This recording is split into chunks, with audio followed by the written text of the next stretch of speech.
Well, hello. I got to look over here. That's where the camera is. I was looking at Gio, who was cueing me. This is SoCal Prep Report. We're going to have a lot of fun tonight. We got great guests. We're going to talk about San Pedro flag football. Victor Tuberosi, their head coach. He brings Jenna Ortega, the quarterback, with him. We'll have them on momentarily. A little later in the show, the coach at Taft in Woodland Hills, first year, Fred Emmerson. Pretty good guy, doing a good job. He's got this air raid offense. They throw it all the time. And who do they throw it to? Lior Leshem. He's with us as well. Speaking of who's with us, how about Tarek Fatal? Tarek, what are you, hiding?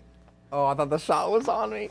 No, we're good. We're good. It's another week of high school football. I think we're getting into league play, right? Yeah. So you got teams that know each other. Getting wins is a little bit more difficult, but there are some teams that are still out there unbeaten. All right, let's talk about some football games, then we'll get to our guests. We'll start out with top-ranked Mater Dei. Even though they're in the Trinity League, it didn't make any difference. They absolutely demolished Servite 49-0. Yeah, the usual suspect up top, number one team in the country, the Monarchs. I don't see anyone stopping them. However, if there is a team, it's October 13th. I know we'll talk about that next week, St. John Bosco. Speaking of St. John Bosco, they demolished their opponent. It's the same old story. They went up against Santa Margarita. It's got a good football team, but not good enough. St. John Bosco kills them 42-7. The good thing about St. John Bosco is Caleb Sanchez, the quarterback. We're talking about in an era where we see a lot of players that don't want to wait for their time. Caleb Sanchez is someone that waited and waited and waited, and now he's a senior starting quarterback, and the Braves are pretty good. I fixed my collar in the interim. Did you see? I was off camera. They got the collar fixed. Isn't the point not to bring that stuff up? So the people at home never know? They got to know. We have truth serum here. We got to tell it like it is. All right, Sierra Canyon 34-10 over Notre Dame of Sherman Oaks. This game was close for a while. It was. Actually, that was surprising. You're right. I think it was only a touchdown difference at halftime. Evan Yabu's the new coach at Notre Dame and clearly got the program working in the right direction. However, I don't see the Trailblazers losing a game in the league. If they do, maybe it's Sarah of Gardena. Speaking of not losing, Moore Park never loses. They were tested by our favorite team, Newberry Park, who I think is the most exciting team in high school football. Ryan Husengay is the coach over at Moore Park. This was a team down 21-0 and 28-7 at one point. They come back. They actually get a two-point conversion to go up. And this is the final play of the game as Newberry Park is attempting to go down the field and win the game. Isaac Velasquez, the junior, an interception and pick six. The Musketeers still unbeaten and 6-0. They are in the Canyon League. Yeah, they're a very good football team. Nobody talks about the Musketeers enough. They should get the credit they so richly deserve. You have a comment on that? I was just going to say, last time they were good, Drake London. That's the last time they were really good. Pretty good football player in his own right, doing well in the NFL. Birmingham in the city section took it to Granada Hills 31-0. This was supposed to be the game in the West Valley. Of course, we got Taft and El Camino tomorrow night, which is the real game in the West Valley. Yeah, so, listen, as a media member at the beginning of my career, you'd have to be careful about what you say. It's like, look, Birmingham's a defending three-time city champion. They are the team to beat in the West Valley League. This was supposed to be the game that was the most challenging, and it ended up not being the case. The best game maybe LA 36 has had maybe in 10 years. There was a great Garfield-Roseville game many years ago on this station. But last week, El Camino, Chatsworth at Birmingham came down to the final play, Birmingham leading 28-27. This is fun.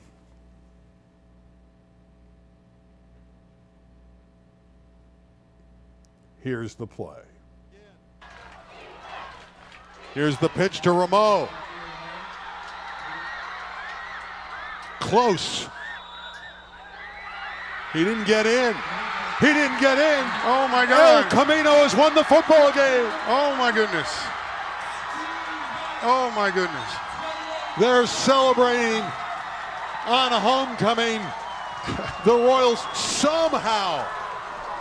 Oh, my goodness. By inches he didn't get in. How did that happen? You see the emotion on a John who's just spent. Pretty good finish. Tarek, your thoughts? I'm just saying, hey, I'm not a football coach, but I know Coach Emmerson's watching right now, and he's thinking low man wins, and that's what happened right there. The low man got low, the defenseman got lower, and stopped the guy at the goal line. Coach is thinking, should have kicked the field goal. Yeah, now that's true. But I don't disagree with what Coach Street did. You got a great running back who rushed for 258 yards in that game. Give him the football. I get that. Speaking of football, flag football, and then we'll get to our flag football guests. How about Newport Harbor? They're 20-1. They've won 11 in a row, and they're ranked #1 in the country, Newport Harbor.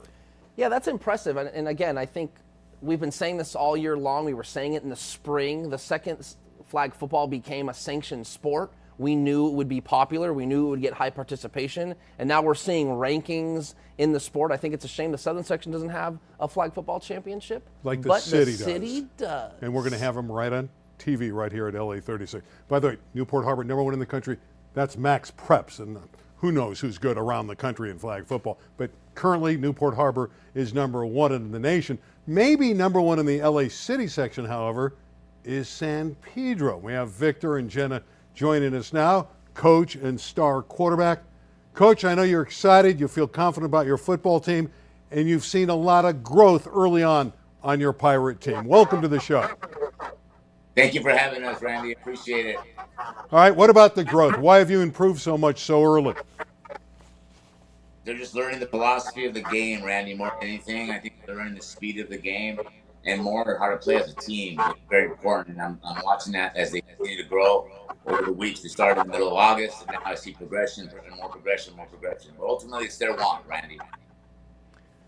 Jenna, let's talk about you at the quarterback position. What's the most fun part of playing quarterback, other than throwing touchdowns? Talk about what you enjoy most about the position. I think the most fun part is getting to work with everyone on offense, because everyone, I know I can trust them to catch the ball wherever I put it. You guys are a good team. Earlier in the year, you lost to Eagle Rock, but then you played them again and you won. What's probably the most improved aspect of this San Pedro team? Every time you line up, where do you see your team getting better?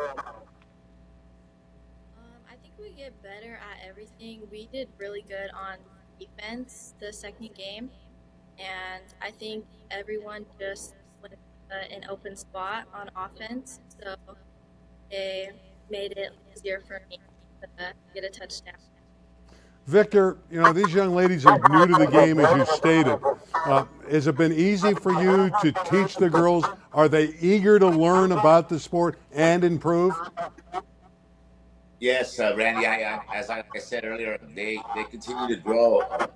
When we first started, I had to explain what the goal line was, and now I'm watching them tell me what plays to call, and their desire and want out there to do it right more than anything and learn about the game is what I see most as a coach, that there's so much more room for improvement. And I've watched them improve from the first Eagle Rock game to the second Eagle Rock game and further on as the season continues to go on. All right, Jenna, let's talk about Jenna, the quarterback, and how much you've learned. What has been the hardest thing for you to learn about the quarterback position? And when you walk off the field, what are you most proud of your accomplishment and what you have learned about being the quarterback? I think the hardest part was learning all the rushing rules, where I can go because of the line of scrimmage and everything. Yeah, but the part I'm proud of is to learn a lot and getting to work with everyone. I know you said before we started the show you're a softball player, so we know you got an arm. But at what point, kind of taking you back a little bit, what point did you hear about girls flag football and think, I want to play that? Was it something that you learned and thought of on your own, or did a friend have to recruit you to play on the San Pedro team? At first I heard about it from some of my softball teammates, and then over the summer I was just thinking about it, and then I went to tryouts, and it was really fun. Coach, I know you're 12-2. You've had a terrific year. One of your losses early in the season was to Eagle Rock. You avenged that in the championship game of a tournament. Talk about that little rivalry you got going with Eagle Rock right now. Yeah, we knew they were a good team. I had read an article earlier in the season, before the season started, about their star athlete Weatherspoon and Eagle Rock being a power in the city. So when we went out there to play them, it was tough for us the first time. They're a very good football team, man. We made a couple of adjustments as a coach, as a team. But more than anything, it's the group of girls, the way they're starting to play together. That's what I see the difference. They're not individuals. They're a team. And collectively as a team, I have multiple athletes from different sports that play, and I'm very fortunate that the other coaches at the school allow us and allow their athletes to perform in other sports.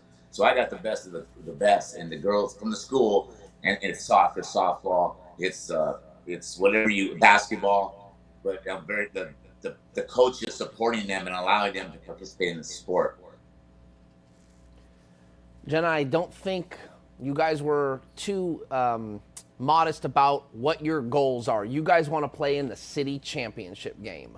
Do you guys talk about that every day, or is that a kind of day? Is the approach week by week, game by game, or is the eventual goal we want to be in the city final and you guys talk about it?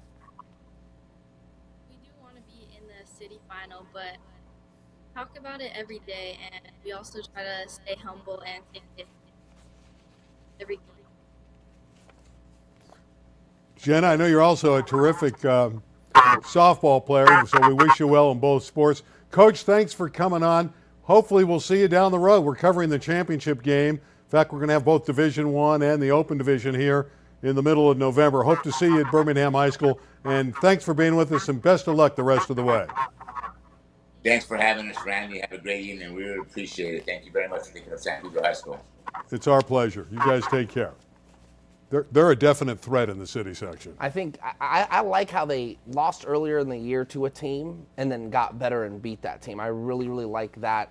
That tells me that team that they're getting better, and I think that's really important. And the coach talked about that. He's thrilled at the improvement of his Pirate team. All right, let's get to our CIF Southern Section top football rankings, the top 10.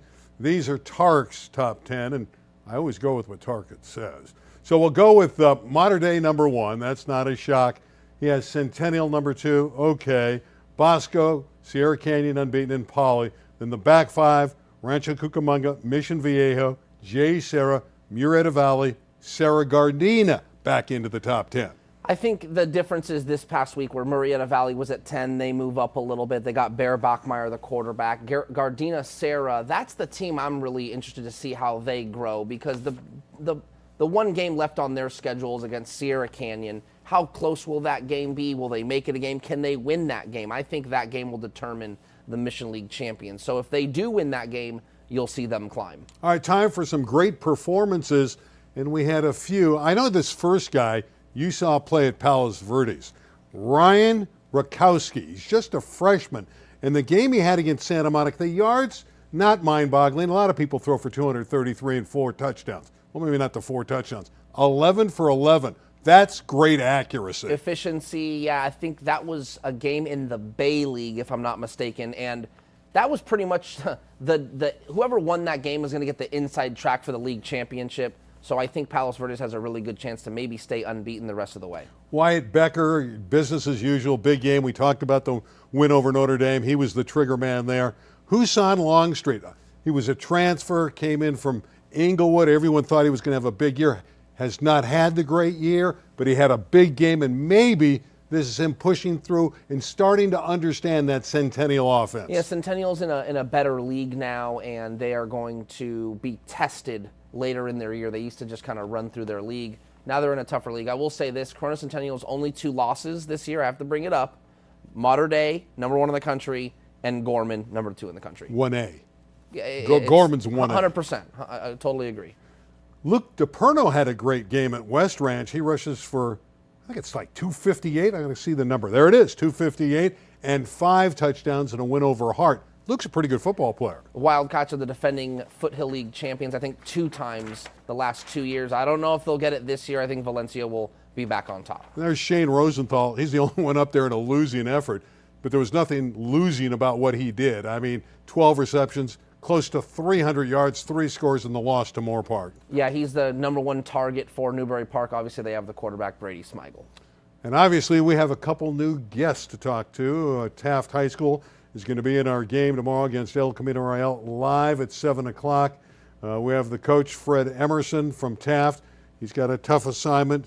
El Camino beat his team, although he wasn't there a year ago. El Camino won that game. And his fine receiver, Lior Leshem. Gentlemen, welcome to the show. Coach, good to see you. Good to talk to you again. Lior, you're having a great year. It's going well. All right, Fred. I'm anxious to see this air raid offense. What are we looking at tomorrow? How are you going to get it done? Listen, El Camino is a really, really, really good team. But we're gonna just be who we are. We're gonna be aggressive. We're gonna try to get our athletes in space, and we're gonna try to, get a lot of plays going off and kind of attack them the best way we can. Why do you believe in that offense, throwing the football on almost every down? Why do you think that's the best thing for your Toreadors? So, I love to run the ball too, but I just feel like you kind of have to morph your offense as a coach to the strength of your team. And we have a very, very strong group of receivers. We have a great running back too, Michael Mansoray. But one thing I've noticed when I was at Kennedy last year, the city section is really run heavy. So my thinking is, come in with a different energy, different style of play, and see how teams adjust to it.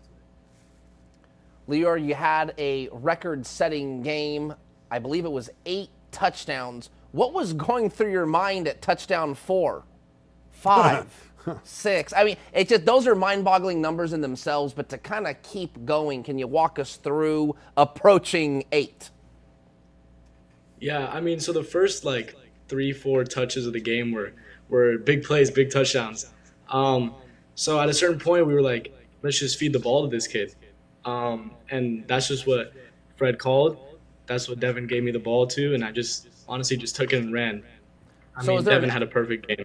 So is there an element of it where listen, I know how any teenager that tells me, oh, I didn't know how many points I had or how many touchdowns I had, sure. So you knew how many touchdowns you had, but at any point, there was no point where you thought you had to stop or you just wanted to keep going. Was there any part of you that felt like it was like overkill, or you wanted to maybe ask, like, hey, let's throw someone else the ball? I think it's impressive you keep wanting the ball. Talk about that a little bit. Yeah, we were talking about on the sideline, like, hey, let's try to feed some other guys. We were telling Devin, but it was kind of just one-play touchdowns. There's not much we can do. But, yeah, no, definitely around 6, we were like, okay, let's try to get the ball moving. But they never adjusted the defense, and they kept scoring on offense, so we had to keep going. Makes it fun, those high-scoring games. Hopefully we'll have one of those high-scoring games tomorrow night. It'll be back and forth. Maybe have a finish like last week's El Camino-Rael Chatsworth game, a little dramatic stuff in Woodland Hills. Coach, let's talk about the game tomorrow night. That's the game we're going to have on TV. I know you're paying great respect to El Camino. You already mentioned they have a fine team. What do you need to do to knock them off? Because Zabalik is 2-0 against the Taft Toreadors since he's been at El Camino-Rael. So I respect them majorly. But one thing about me is I embrace and I enjoy and I actually have fun with rivalry situations. That's probably the Columbus, Ohio in me. Okay. So when I first got this opportunity, one of the very first things I told the group of kids was, we haven't beaten them since 2008 or 2009 or something crazy like that. I have the exact number of days. The kids know that as well. I won't say it yet, but that was on our list of things to do. So it's not just a 1-week study. We've been studying and preparing for this game throughout the summer. When the season started, we were focused on our opponent, but they're always in the back of our mind because it's the battle for Woodland Hills. So we have the utmost respect for them, but I think the skills we have, our new systems, and how we want to attack, I think we can have success. I think it's going to be a hard 4-quarter game, but I feel very confident that we can have success. I want to get this to Lior. You get a new offense in there. You have a new coach. At what point did you realize, hey, this air raid offense, I'm getting the ball all the time. This is really fun. When did it hit you that you said to yourself, I'm going to have a great senior year? Honestly, it was probably during practice.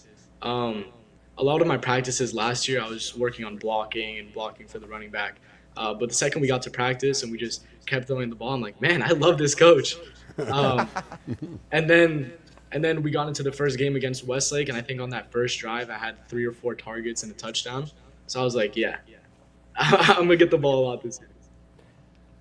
Coach, is it the air raid offense? I know we're kind of hammering on it. However, I kind of feel like it's a basketball coach that says we're going to push the tempo. We're going to shoot a lot of threes. A lot of kids get excited when they hear about that in basketball at least. Is the air raid offense kind of the speed and the tempo at which it's played. Would you compare it with that same excitement of maybe a basketball coach wanting to get up and down a little more? 100%. It's the offense where if you have a talented, say you have a talented basketball player on campus who's super tall and all that stuff, you can go to that kid and say, hey, you're going to be doing a whole bunch of jump balls, catches in the end zone, and having fun. I'm not going to ask you to block all the time. And I think that's why, last week we had 80 plays offensively. So the kids are realizing, man, the ball is spreading around, is getting to, one weekend could be one kid's night, another weekend could be another kid's night. I just realized they see, and we try to keep things fun and the energy up. But the tempo, pushing it, letting them play freely, playing space. It's just, I think it's a huge equalizer when you're going against a lot of teams that are so, run heavy and try to stop the run. That's, adding a little different twist to it. Last question. Is there going to be a trophy there tomorrow night? It is the battle for Woodland Hills supremacy. Is there going to be a trophy? So, yes, we're working on it right now, but we are going to start a trophy for this game, and winner will get the keeper for the year, and it's going to go back and forth, or, you keep it whenever you win. But me and the coach agreed to that this week. I'm not going to say too much about it because we kind of want to unveil it pre-game, but yeah, we will have a trophy for this game. Lior, are you confident you're going to get a victory tomorrow night?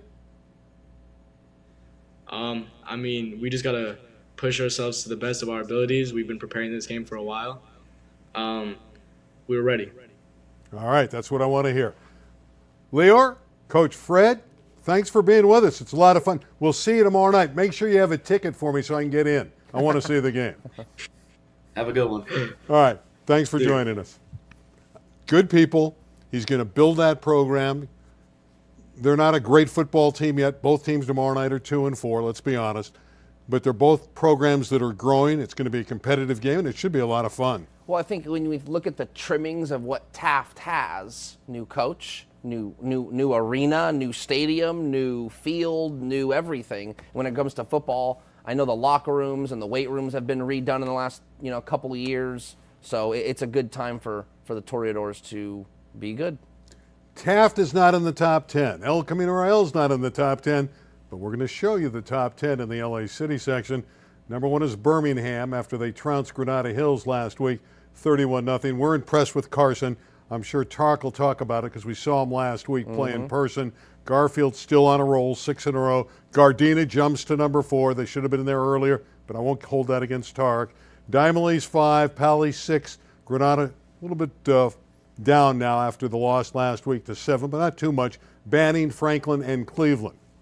So Gardena knocked off San Pedro. So that's why I gave them, in high school football, look, you knock off another team, you get to lily pad above them. So Gardena is unbeaten.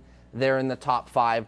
Dimalee, I know you were kind of giving me some crow. What is it? You got to eat crow for that.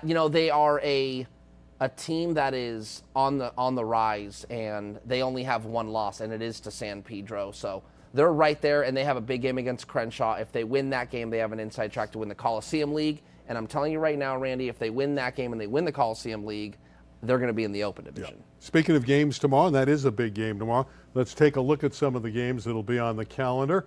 El Camino Real at Taft, that's obviously a big game for us. We're going to have it live on LA 36 at 7 o'clock. I won't make a prediction on that one since I'm on the call. Who do you like?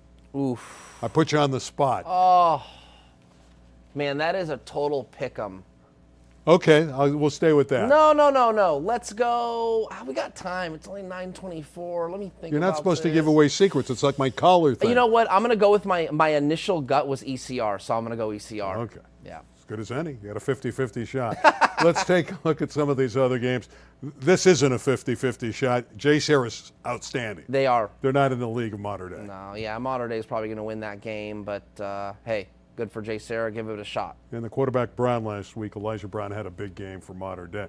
Servite at St. John Bosco. I'll repeat myself. Servite is really good. They have no chance against St. John Bosco. Servite has a better chance of beating St. John Bosco than they did Mater Dei. So I don't think that game will be as lopsided. What, 4 touchdowns? So it was 49-0. Mater Dei, I'm just saying 49-0 was Mater Dei Servite. That game could be 35-7. All right. You guys were right. Let's go to the next game. St. John Bosco is going to win.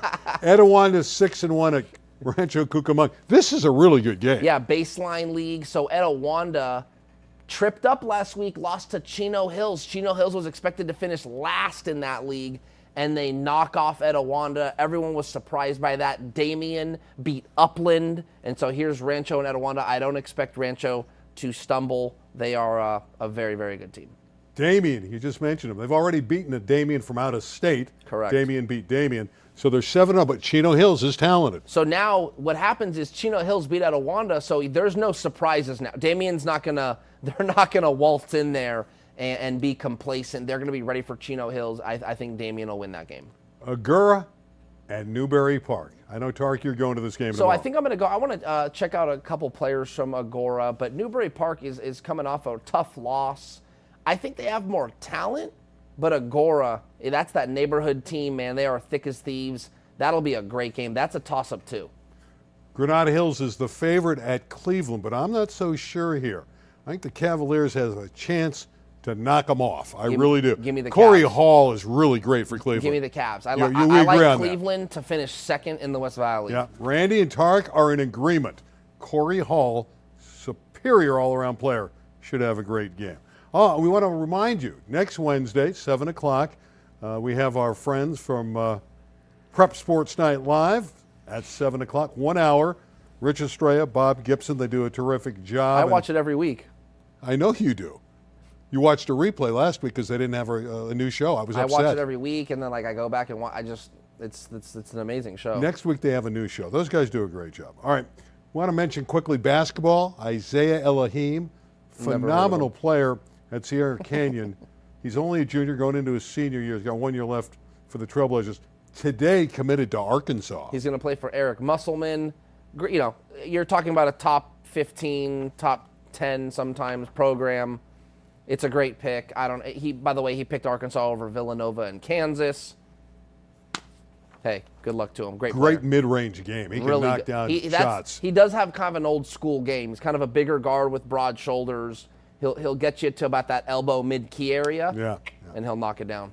I want to get this in, running out of time here, but the state football games on December 8 and 9 are going to be at 3 different locations: El Camino College, Pasadena City College, Saddleback College, and Mission Viejo. We got 15 games. Now, last year they had weather issues on some of these neutral